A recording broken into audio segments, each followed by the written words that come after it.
vamos falar desses sujeitos aí fantásticos que são os puritanos. Certo? Eu sempre fico em dúvida de quem é mais interessante, se são os reformadores ou se são os puritanos. Né? Eu sempre acabo pendendo um pouquinho mais para os reformadores, mas os puritanos, a seu modo, eles têm uma variedade maior e isso também é muito interessante. O J.I. Packer, quando ele fala dos puritanos, ele costuma começar, eu recentemente ouvi toda uma série de palestras dele sobre os puritanos, que é fantástica, fantástica. O Packer é um super especialista em puritanos. E ele sempre gosta de começar dizendo que ele vai falar dos velhos e alegres puritanos. Ele fala esse alegres puritano para ver a reação da plateia, para ver o nível de preconceito que já existe na plateia. Então ele faz esse teste primeiro. Né? Porque esse nome puritanos foi jogado na vala comum e foi dada uma ideia errada para todas as pessoas na sociedade de quem esses homens foram. Certo? Quanto a quem esses homens foram. Então há sempre esse preconceito. Na verdade é um preconceito similar ao que os crentes sofrem hoje, né? De que os crentes são pessoas sisudas, são pessoas infelizes. É muito comum haver esse tipo de preconceito e com os puritanos não foi diferente e continua sendo assim. Né? Teve até um escritor que odiava os puritanos, um escritor americano, que ele disse que o puritanismo é a preocupação de que alguém, em algum lugar, esteja feliz. Certo? Então, os puritanos, eles se preocupavam em que houvesse alguém feliz. Na verdade, isso aí é uma caricatura de inimigos do puritanismo. Certo? E é claro que eles são inimigos do puritanismo, porque o puritanismo sempre vai denunciar o erro e a imoralidade em que muitas vezes essas pessoas vivem. O C.S. Lewis, ele disse uma coisa importante sobre os puritanos, que eu acho que é interessante, vindo dele. Ele fala assim: precisamos ver os puritanos como exatamente o oposto daqueles que carregam esse nome hoje. Então, se alguém hoje, vivendo entre nós, recebe esse nome puritano, então imagine o puritano verdadeiro como o contrário daquela pessoa para quem apontaram o dedo. Né? Devem ser vistos como jovens, ardorosos, intelectuais progressistas, extremamente atualizados e modernos. É exatamente isso que eles eram. O próprio C.S. Lewis escreveu um livro, talvez alguns de vocês conheçam, Screwtape Letters, que no Brasil traduziram, tem vários títulos, tem Cartas do Coisa Ruim, Cartas do Inferno, né? Mas é um livro interessante em que o C.S. Lewis imaginou um diabo, um demônio velho, experiente, cujo nome é Screwtape. Em português deram o nome de Fitafuso, em algumas versões. Ele escreve cartas para um demônio novato, principiante, né, em enganar as pessoas. Dando dicas, ensinando como que se deve enganar as pessoas, levar para o mau caminho, aquela coisa toda, afastar de Deus. Né? E então ele escreve cartas, por isso que é Screwtape Letters, né, as cartas do Screwtape. Ele escreve por Wormwood, que em português é traduzido em algumas versões por Vermebile. E aí, numa parte, ele fala assim: tudo isso, teu paciente, paciente é o cara que o demônio está atacando. Tudo isso, teu paciente provavelmente classificará como puritanismo. E deixe-me dizer de passagem que o valor que nós conseguimos dar a essa palavra foi um dos nossos grandes triunfos dos últimos 100 anos. Através dela, nós salvamos todos os anos milhares de seres humanos da temperança, da castidade e da sobriedade na vida.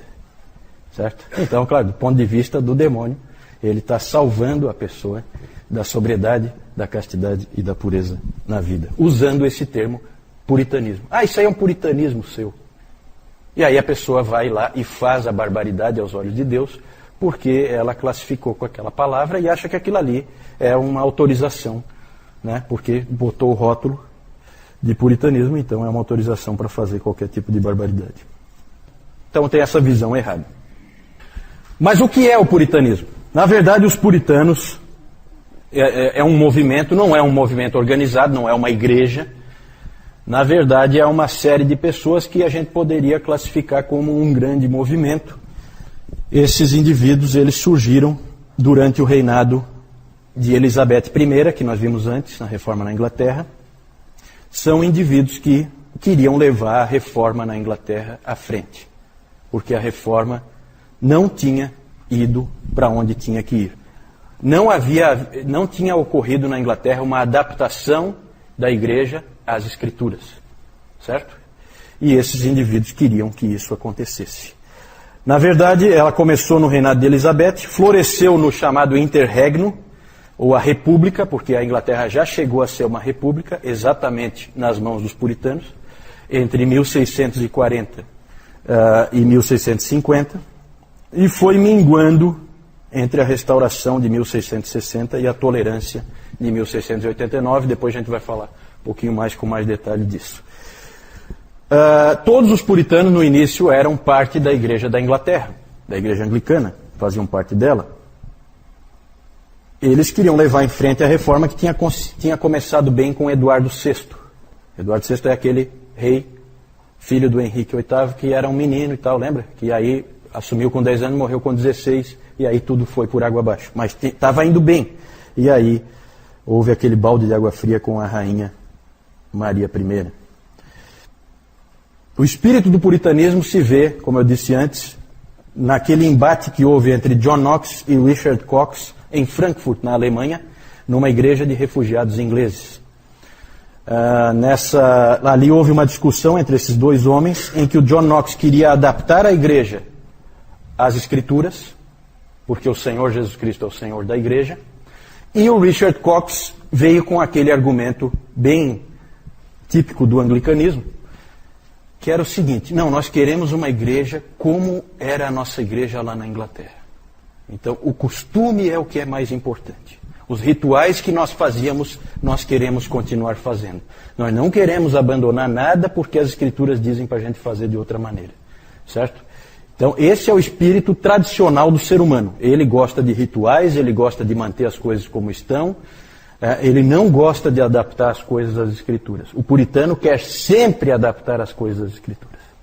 Esse nome puritano é um nome que os inimigos deram para os puritanos. É um nome jocoso, certo? Porque esse cara aqui, ele quer pureza em tudo, não pode nunca ter uma coisinha de fora, tudo tem que ser do jeito que a Bíblia diz e tal. Esse é o espírito puritano, tudo tem que ser como a Bíblia diz. Na verdade, não está distante do que nós vimos do Zwingli, o que nós vimos do Calvino, né? E a influência do Calvino sobre os puritanos é enorme.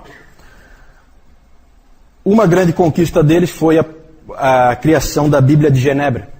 Então é interessante, aí você já vê toda a ligação. Se a Bíblia dos puritanos é a Bíblia de Genebra, assim chamada, você vê que há uma ligação clara com Calvino. Certo? Na verdade, é uma tradução da Bíblia que foi feita por uma série de eruditos em Genebra, usando como base a tradução do William Tyndale. Só que o interessante dessa Bíblia são as anotações dela. As anotações que esses puritanos faziam. E essa era a Bíblia dos puritanos, certo? Hoje em dia existe nos Estados Unidos um movimento muito forte dentro das igrejas, que é chamado do movimento de King James Only, que é só usar a Bíblia King James. Qualquer outra Bíblia não pode ser usada, certo? Então tem muitas igrejas que não, é King James, King James, King James, e muita gente equivocadamente acha que essa foi a Bíblia dos puritanos. Na verdade, essa Bíblia era considerada uma inovação. A Bíblia dos puritanos é a Bíblia de Genebra. Essa é a Bíblia dos puritanos. A outra é uma Bíblia, a Bíblia King James, ou a versão autorizada, como os ingleses chamam, ela é uma inovação, é uma coisa nova. Ela surgiu em 1611 e ela leva o nome desse rei Tiago, né? James é Tiago, a Bíblia do rei Tiago, que esse cara aí é um grande inimigo do Evangelho, né? Ah, fala isso? Ah, interessante, interessante. Então você já vem aí, né? Confirma essa coisa assim. A Bíblia de Genebra é a verdadeira Bíblia que os puritanos usavam e que eles gostavam, né? Aqui em James não é bem assim. As pessoas fazem, elas se confundem. Tem muita gente que acha que a King James era a Bíblia dos puritanos. Não é bem assim. Os puritanos tiveram uma grande decepção com a rainha Elizabeth, porque eles esperavam que, como ela era protestante, a reforma continuasse. Para eles, ela só varreu a sujeira para debaixo do tapete. Não fez nada de concreto, deixou aquela via média entre catolicismo e protestantismo, sem levar para as escrituras, certo? Ficou aquela coisa muito mais de descolar de Roma do que de efetivamente seguir as escrituras, certo? Muito mais um protestantismo político do que um protestantismo de consciência. E aí depois, quando assumiu o Tiago I, James I, que era o rei da Escócia, na Escócia eu acho que ele era já o James VI, mas aí houve a unificação, certo? Que eu acho que a dona Carlota estava comentando antes, né? Porque aí houve a unificação, a dinastia Stuart, né? Começa ali com esse rei Tiago. Eles achavam que vindo um rei escocês do país do presbiterianismo, haveria agora, com certeza, a possibilidade de levar em frente a reforma. Ele inclusive foi recebido com uma euforia quando ele chegou para assumir o reinado. Que engano. O rei Tiago não era nenhum amigo dos protestantes, muito pelo contrário. Ele, na verdade, queria implantar um absolutismo em que ele mandava e ponto final. E ele dizia com muita clareza, ele era o rei, e rei gosta de bispos. Né? Por quê? Bispo eu nomeio, eu vou lá e eu ponho o meu chapa para ficar lá sendo o bispo. Certo? Isso é controle político. Para quem quer ser um senhor absoluto, é importante. Depois, com Carlos I, aí o desânimo foi total. Porque esse Carlos I, ele colocou algumas pessoas em algumas funções importantes, como, por exemplo, o arcebispo da Cantuária, que é a mais importante dentro da Igreja da Inglaterra, depois do rei. Ele colocou um sujeito chamado William Laud, e esse sujeito aí foi um dos maiores inimigos dos puritanos. Perseguiu os puritanos severamente. Grande inimigo dos puritanos, arcebispo William Laud, certo? Porque esse William Laud queria, junto com o próprio rei Carlos I, eliminar os puritanos do mapa. Por vários motivos. Um motivo político e também porque eles queriam colocar dentro da igreja anglicana, fazer valer a teologia arminiana. Certo? Eles queriam que a teologia arminiana prevalecesse. O William Laud começou a colocar arminianos em todas as funções da igreja anglicana. Havia inclusive um dizer interessante na época, em que um indivíduo perguntava assim, qual é a posição dos arminianos? Aí dá a impressão que ele está perguntando qual é a posição teológica, né? Aí a resposta era, os melhores bispados da Inglaterra. Essa é a posição dos arminianos, é ficar com os melhores bispados da Inglaterra. Com todo esse quadro desesperador, tanto em termos de política eclesiástica como em termos de teologia, muitos puritanos partiram. Oi? Ele autorizou, por isso que é a versão autorizada, porque ele autorizou fazer uma nova versão da Bíblia. Até porque havia um certo medo da própria Bíblia de Genebra. Né? Então é interessante tentar colocar uma outra para tirar um pouco da força, né? do puritanismo mais forte, mais radical, se é que a gente pode usar essa palavra. Muitos puritanos partiram e isso foi, na providência de Deus, muito bom.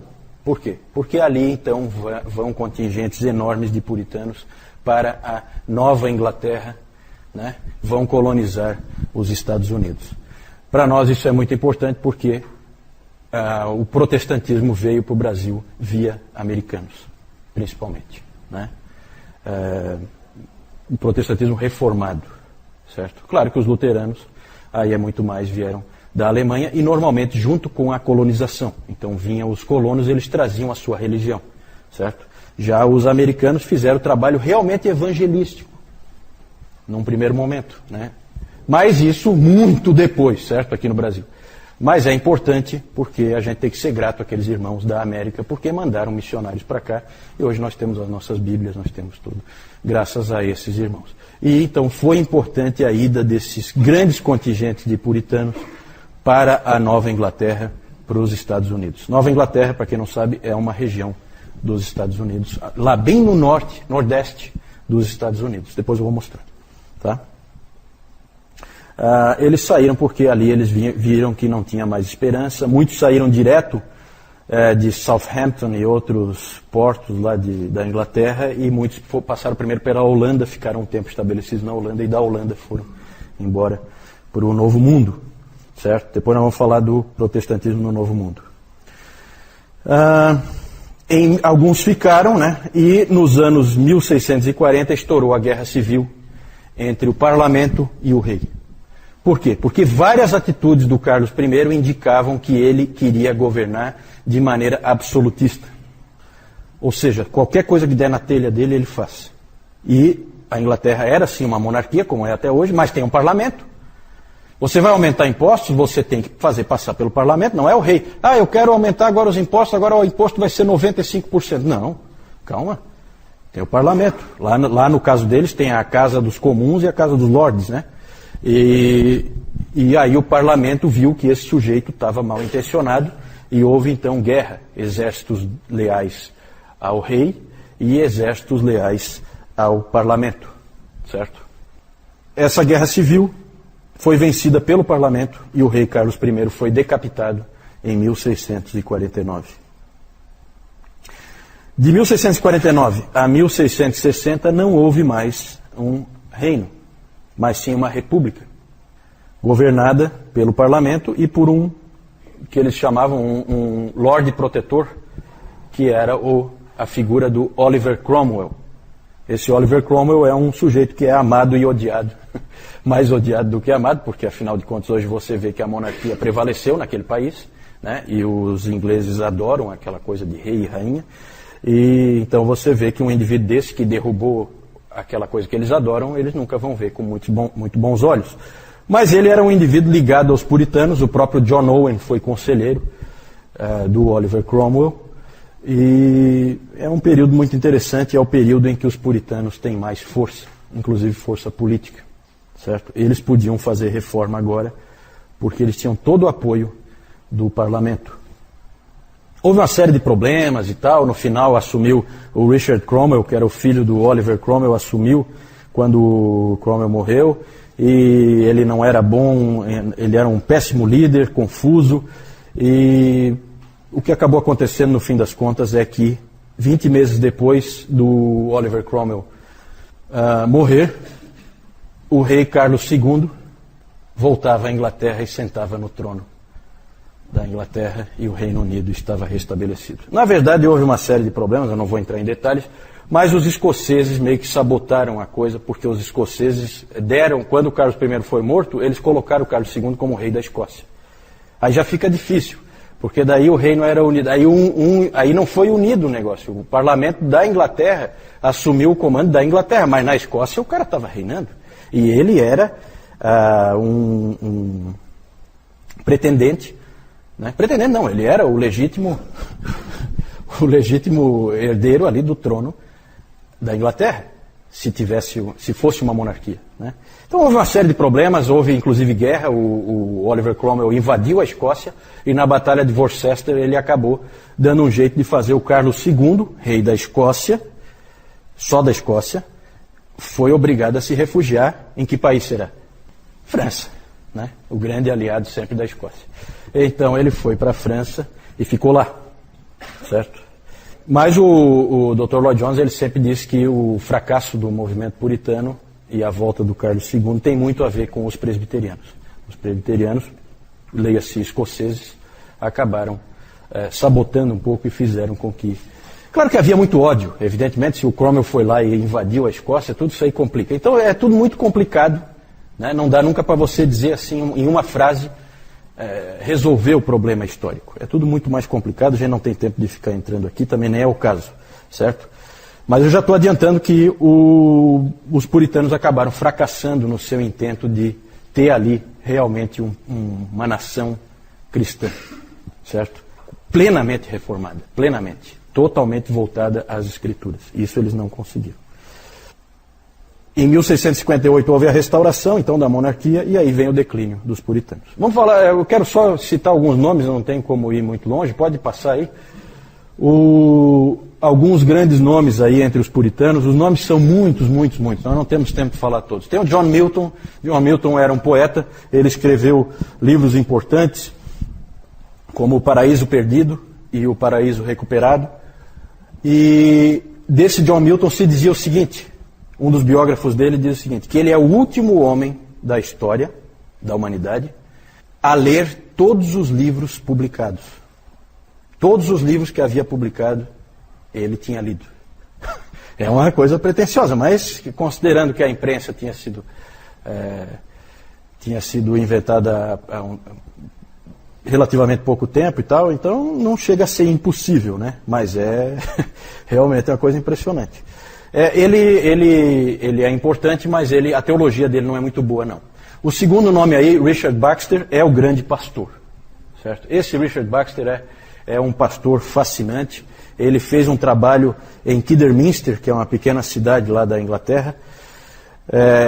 Lá ele trabalhou 15 anos, e o que se diz dele é que quando ele chegou lá, não havia nenhum cristão.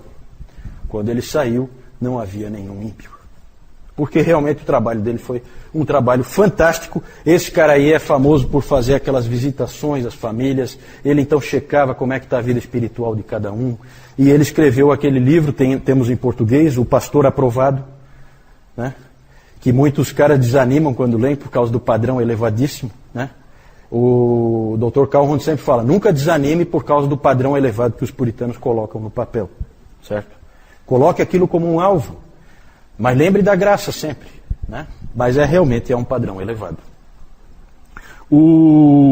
Outros livros dele, ele tem livros fantásticos, esse Richard Baxter. Um Chamado ao Não Convertido, né? Aqui no Brasil tem traduzido Convite para Viver, que ele usa um texto ali, sensacional ali, ele coloca de uma maneira fantástica, um chamado realmente para aqueles que não são convertidos, para que venham ao Senhor. O Descanso Eterno dos Santos é outro livro dele, em que ele fala do porvir. E o livrão gigantesco dele, um baita de um livro, é o Diretório Cristão. O Diretório Cristão, em que tem, é um livro em que simplesmente você tem tudo que você puder imaginar ali em termos de consciência, em termos de ética cristã, você encontra nesse Diretório Cristão do Richard Baxter, sempre levado aos mínimos detalhes, como os puritanos sempre faziam. A pregação dele era sempre regida pelo lema, primeiro luz, depois calor. Então ele sempre achava que ele tinha que instruir para depois motivar. Né? Não adianta você ter só uma fé cega assim, que você, sabe, muito discurso, as pessoas vão e tal, mas não sabem nem por que estão indo. Não, a gente precisa conhecer. Eu tenho um livretinho dele em que ele fala assim, né, que é muito comum as pessoas dizerem, porque você pode conhecer e não ter vida cristã. Aí ele respondia, mas sem conhecer eu já sei que você não tem. Então ele colocava a coisa com muita clareza, assim. É um sujeito realmente importantíssimo, esse Richard Baxter. Não é o melhor teólogo, ele é o melhor não, mas ele é um dos grandes pastores, né? O melhor teólogo é esse próximo aí, John Owen, certo? O príncipe dos teólogos puritanos. É o Calvino da Inglaterra, né? Esse John Owen foi sem dúvida o grande teólogo dos puritanos. Ele é autor daquele livro, A Morte da Morte na Morte de Cristo, e de muitos outros livros. Ele escreveu também a Declaração de Savoy. A Declaração de Savoy é uma adaptação da Confissão de Fé de Westminster para atender às igrejas congregacionais. Porque a Confissão de Fé de Westminster acabou saindo, por força da influência interna lá, acabou saindo presbiteriana. Mas tinha várias pessoas ali dentro que não eram presbiterianas. E, portanto, elas se viam no direito de tomar para si também, como aconteceu, depois nós vamos falar disso, né? Mas a Confissão de Fé Batista de 1689 é quase igual, só que ela tira o presbiterianismo. Por quê? Porque os batistas nem tiveram assento na Assembleia, certo? Mas os congregacionais tiveram, só que eles foram voto vencido. Então, né, o John Owen foi o responsável por adaptar ao pensamento congregacional. É interessante porque a Banner of Truth Trust, editora inglesa, ela publicou recentemente uma coleção de uma coletânea de textos de John Owen. Essa coletânea tem 16 volumes. É enorme. Os escritos completos do John Owen são muito maiores. O Dr. Lloyd Jones, quando se casou em 1927, ele ganhou de alguns amigos de presente de casamento, de segunda mão, né, as obras completas de John Owen. É um baita de um monte de livros, né, e as obras completas do Richard Baxter também. Certo? Para ele era um presentão. Né? Para a mulher eu acho que ela não. Não. Aí que tu te enganas, a esposa dele é fantástica. E talvez o favorito de todo mundo é esse próximo aí, John Bunyan.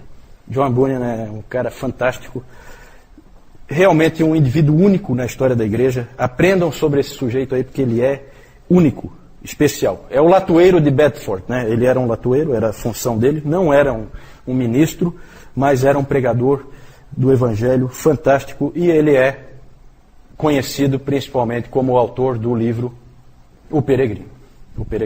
Que alguém já disse que é a Confissão de Fé de Westminster com pessoas. Alguém já falou que o Peregrino é a Confissão de Fé de Westminster com pessoas nela. Aí tem muitos outros nomes que a gente poderia falar: John Flavel, Richard Sibbes, Thomas Goodwin, Thomas Watson, Stephen Charnock, Thomas Manton e muitos outros desses puritanos ingleses a gente poderia citar. Século XVII, quando você pensa em século XVII, pense em puritanos. Esses são os grandes homens de Deus daquele século. Pode passar? A pergunta é a seguinte: por que deu errado? Por quê? Bom, um dos motivos, eu já falei dessa história de trazerem de volta o rei, isso aí não ajudou nada. Trazer de volta o Carlos II foi uma péssima ideia. Até porque ele, quando chegou, ele proclamou o ato de uniformidade, certo? Porque aí vem a força, a mão pesada, certo? O ato de uniformidade que obrigava todas as igrejas a terem um culto igual, determinado pelo rei como que ia ser, certo? Então tinha que usar o livro de oração comum.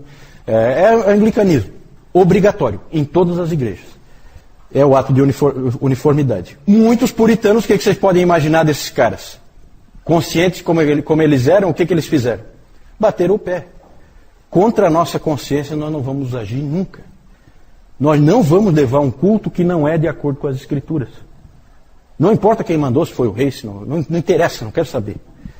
Nada mais, nada menos que cerca de 2 mil pastores puritanos simplesmente disseram não para o rei e foram expulsos então da sua função, do seu ganha-pão. Passaram momentos difíceis porque mantiveram-se firmes na palavra de Deus. É a chamada Grande Ejeção de 1662. 2 mil pastores deixaram seus púlpitos. E muitos foram perseguidos, como o nosso querido John Bunyan. Perseguido, preso, foi na prisão de Bedford que ele escreveu O Peregrino. John Bunyan, nós temos que ter um carinho especial por John Bunyan, porque, dentre outras coisas, além de ser essa pessoa fantástica que ele foi, grande pregador do Evangelho, ele era batista. É o batista famoso mais antigo que existe, é John Bunyan. Certo? Tem outros nomes, evidentemente. A Igreja Batista não começou com ele, mas ele era um batista. Agora vejam como é o espírito de John Bunyan. E o próprio Lloyd Jones, aqui no livro, ele tem uma palestra em que ele fala sobre John Bunyan. E aí não é à toa que ele fala John Bunyan e a unidade da igreja. Certo? Por causa do espírito desse homem. Você lê O Peregrino, você não sabe de que denominação é o autor. Você não faz a menor ideia. Você sabe que é um puritano, isso você percebe. Mas de que denominação ele é, você não percebe. Porque ele não era um indivíduo aferrado nessa pobreza denominacional, que o levou a dar errado, certo? Principalmente por causa da mentalidade de muitos grupos, a mentalidade do tipo tudo ou nada. O Lloyd Jones aborda isso várias vezes, em várias palestras dele ele fala sobre isso, o erro que foi. Várias vezes os puritanos deveriam ter cedido e não cederam. Deveriam ter cedido por causa do irmão, e não cederam em picuinha, em coisa, em detalhe, certo? Também, eu vou falar. Só para vocês terem uma ideia, que grupos que tinha ali. que eram chamados, né? Nós tínhamos os batistas, os presbiterianos, evidentemente, os niveladores, os cavadores, os bradantes, os da Quinta Monarquia, os Quakers já são um pouco mais, era um pentecostal da época, o Quaker, certo? Já são um pouquinho mais diferentes assim. Mas eram todos grupos de puritanos com ênfases diferentes e que acabaram, sabe, um não se entendia com o outro. Isso aí, essa divisão entre eles não ajudava, porque eles tinham essa mentalidade do tipo tudo ou nada. Os presbiterianos não conseguiam se entender com os independentes. Os independentes são batistas, congregacionais, né, aqueles que acreditam que cada congregação deve ser independente. E os presbiterianos não concordavam com isso, porque eles pegavam aquele modelo da Escócia. Então um não entendia o outro, um não aceitava o que o outro dizia, e aí levava a divisão entre eles, em vez deles poderem andar juntos. Isso foi um erro. O Dr. Lloyd Jones sempre lamenta isso bastante e diz que eles deveriam ter cedido por diversas vezes. Outro aspecto que eu coloquei ali, é a excessiva mistura entre religião e política. Os puritanos, eles sempre se envolveram com a sociedade. Eles são do tipo, eles vêm com aquela mesma ideia do Calvino, né?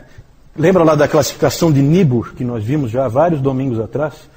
A posição de Cristo e cultura, como é que fica? Eles são do tipo Cristo transformador da cultura.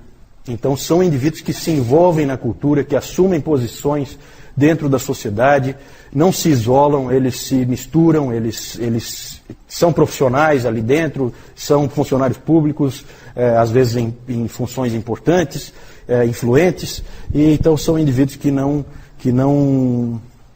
ficam à parte. Só que eles foram longe demais, né?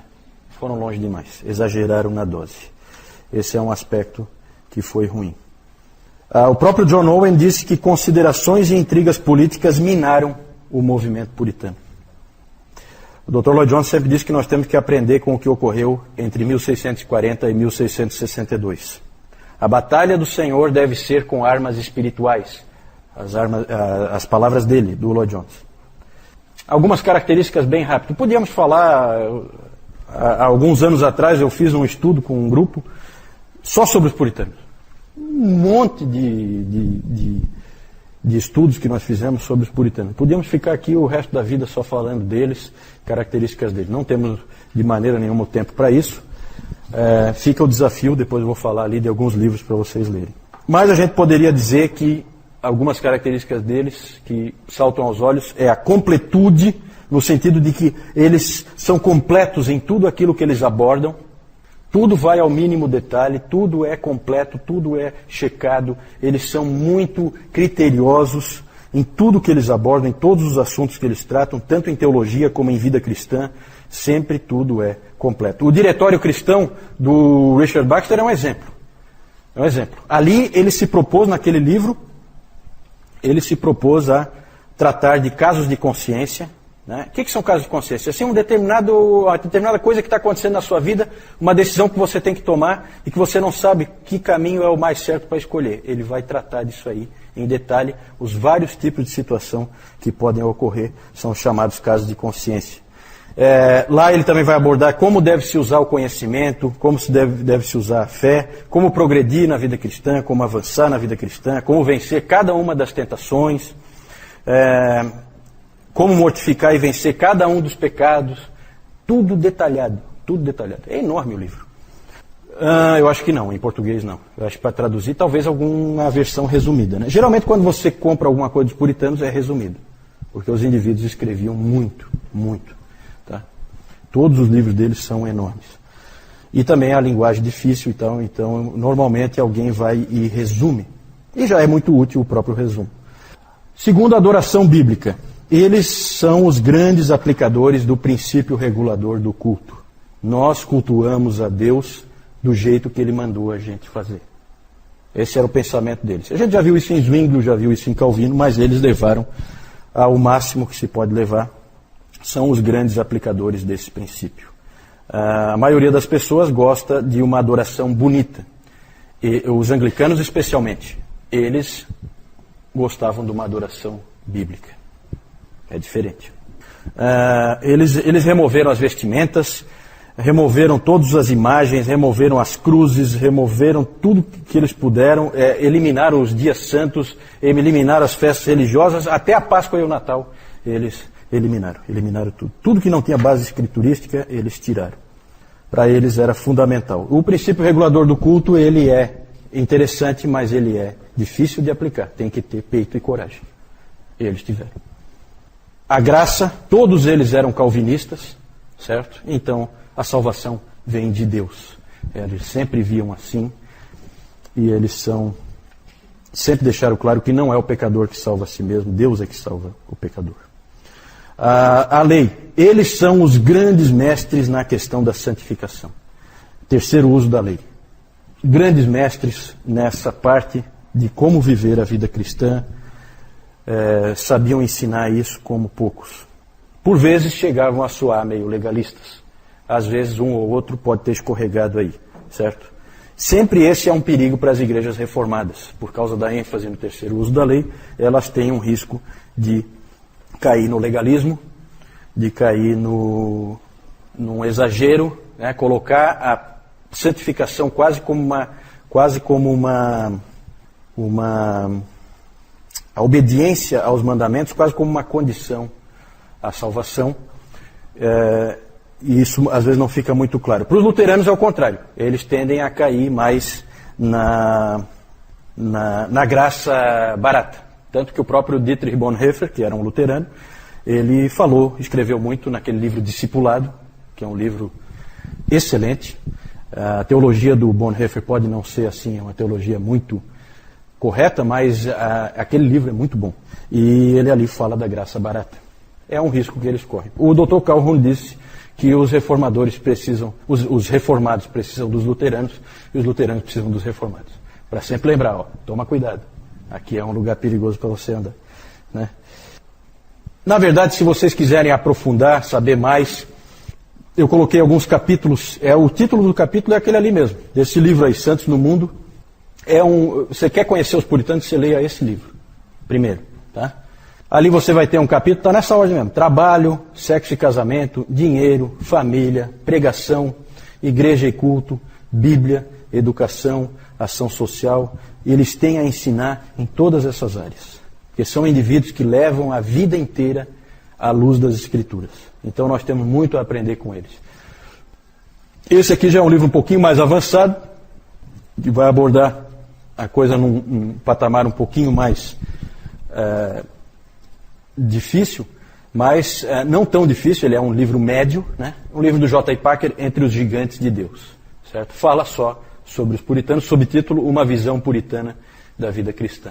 E aí, na verdade, aí não são os capítulos, são sessões, né? Perfil dos puritanos, os puritanos e a Bíblia, os puritanos e o Evangelho, os puritanos e o Espírito Santo, a vida cristã dos puritanos e os puritanos no ministério. Isso aí eu vou deixar para vocês aprofundarem. Eu acho que vale muito a pena. Pode passar? Não posso deixar de falar, nós não temos tempo, mas eu não posso deixar de falar da Assembleia de Westminster. A Assembleia de Westminster se reuniu naquela época em que havia disputa entre o rei e o parlamento. Rei Carlos I e o parlamento incomodado com a visão absolutista do Carlos I. O parlamento que convocou a Assembleia de Westminster. O parlamento convocou uma série de teólogos, eminentes teólogos, para elaborarem uma confissão de fé e outros aspectos também, um diretório de culto, catecismos. Quando a gente fala de Westminster, a gente não fala só da confissão. A confissão é o mais famoso, mas tem uns 5 ou 6 documentos que foram produzidos ali. Tinha ali 121 teólogos e mais 30 leigos. Esses 30 leigos são 10 representantes da Casa dos Lordes e 20 representantes da Casa dos Comuns, porque é do parlamento isso aí, tá? Então isso que é meio irônico, né? A confissão de fé de Westminster, ela tecnicamente, ela é da Igreja da Inglaterra, ela é da Igreja Anglicana. Né? A gente associa muito, e os presbiterianos gostam disso, associa muito ao presbiterianismo, porque a Escócia logo tomou aquilo ali para si como a sua confissão de fé. Mas tecnicamente foi feito pela Igreja Anglicana, foi feito pela Inglaterra esse trabalho, certo? Esses teólogos Havia uma variedade de tipos aí de teólogos. Havia episcopais, eles não participaram muito porque eles eram fiéis ao rei, mas havia presbiterianos, havia independentes, como o Thomas Goodwin, era um deles, o famoso Thomas Goodwin. Jeremiah Burroughs, também tem livros dele já traduzidos em português. E também foram chamados delegados escoceses. Um deles era o famoso Samuel Rutherford, participou também. Os escoceses foram convidados e vieram ajudar. O Richard Baxter descreveu assim a Assembleia.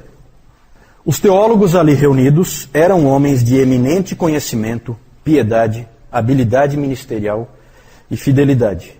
E não sendo eu digno de ser um deles, porque o Baxter não foi convidado, não sendo eu digno de ser um deles, posso falar ainda mais abertamente a verdade que eu sei, que tanto quanto sou capaz de julgar pela informação histórica disponível e por qualquer outra evidência, o mundo cristão desde os dias dos apóstolos nunca teve um sínodo de teólogos mais qualificados do que esse sínodo e o sínodo de Dort. O sínodo de Dort já tinha acontecido em 1618. Eu não tive tempo de falar, recomendo que vocês vão lá no site Bom Caminho e digite lá na procura, lá na busca, digite Dort, e aí vocês vão ter lá um artigo explicando tudo como foi o sínodo de Dort, certo? O sínodo de Dort tratou da questão arminianismo-calvinismo, certo? Várias confissões vieram dali.